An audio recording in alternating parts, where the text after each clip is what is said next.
ભારદારી વાહનો સાથે અકસ્માતની ઘટનાઓ બાદ મોતનો સિલસિલો યથાવત જોવા મળી રહ્યો છે, કારણ કે તેના ઉપર કોઈ કાર્યવાહી કરવામાં નથી આવી રહી। આજે સવારે વડોદરા શહેરમાં એક ટુ વ્હીલર પર જતી મહિલા ઉપર ડમ્પર ફરી વળતા તેનું ઘટના સ્થળ પર જ કમકમાટી ભર્યું મોત નીપજ્યું હતું।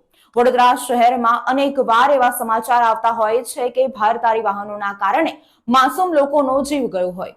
પ્રાપ્ત માહિતી અનુસાર આજે વહેલી સવારે ટુ વ્હીલર ઉપર એક મહિલા પોતાના બાળકને શાળાએ મૂકવા જતી હતી, ત્યારે નીલાંબર સર્કલ પાસે એક ડમ્પર ચાલક સાથે અકસ્માત સર્જાતા ડમ્પર તેના ઉપર ફરી વળ્યું હતું અને મહિલાનું ઘટના સ્થળ ઉપર જ કમકમાટી ભર્યું મોત નીપજ્યું છે।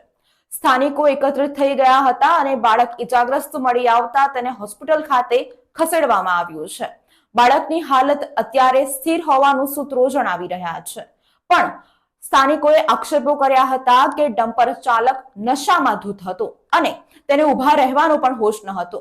તંત્રની નિષ્કાળજીના કારણે આજે એક બાળકે પોતાની માતા ગુમાવી છે।